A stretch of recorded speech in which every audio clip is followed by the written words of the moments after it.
Black Beauty, Chapter 19. Only Ignorance. I do not know how long I was ill.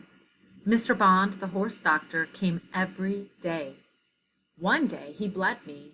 John held a pail for the blood. I felt very faint after it and thought I should die, and I believe they all thought so too.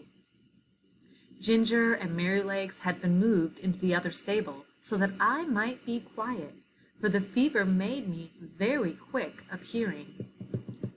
Any little noise seemed quite loud, and I could tell everyone's footstep going to and from the house. I knew all that was going on. One night, John had to give me a draught. Thomas Green came in to help him. After I had taken it, and John had made me as comfortable as he could, he said he should stay half an hour to see how the medicine settled. Thomas said he would stay with him, so they went and sat down on a bench that had been brought into Merryleg's stall, and put down the lantern at their feet, that I might not be disturbed with the light. For a while both men sat silent, and then Tom Green said, in a low voice, "I wish, John, you'd say a bit of a kind word to Joe. The boy is quite broken-hearted. He can't eat his meals, he can't smile. He says he knows it was all his fault, though he is sure he did the best he knew, and he says if Beauty dies, no one will ever speak to him again. It goes to my heart to hear him. I think you might give him just a word. He is not a bad boy." After a short pause, John said slowly, "You must not be too hard upon me, Tom. I know he meant no harm, and never said he did. I know he is not a bad boy, but you see, I am sore myself.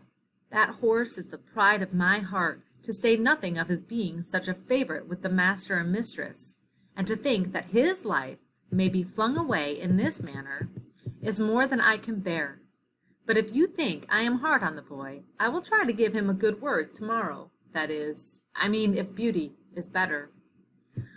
"Well, John, thank you. I knew you did not wish to be too hard, and I am glad you see it was only ignorance." John's voice almost startled me as he answered, "Only ignorance? Only ignorance! How can you talk about only ignorance? Don't you know that it is the worst thing in the world, next to wickedness, and which does the most mischief heaven only knows? If people can say, 'Oh, I did not know, I did not mean any harm,' they think it is all right. I suppose Martha Mulwish did not mean to kill that baby when she dosed it with Dalby and soothing syrups, but she did kill it, and was tried for manslaughter." "And serve her right, too," said Tom. "A woman should not undertake to nurse a tender little child without knowing what is good and what is bad for it." "Bill Starkey," continued John, "did not mean to frighten his brother into fits when he dressed up like a ghost and ran after him in the moonlight, but he did.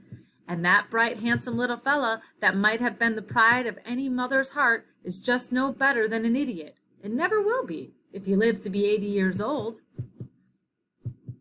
You were a good deal cut up yourself, Tom, 2 weeks ago when those young ladies left your hothouse door open, with a frosty east wind blowing right in. You said it killed a good many of your plants."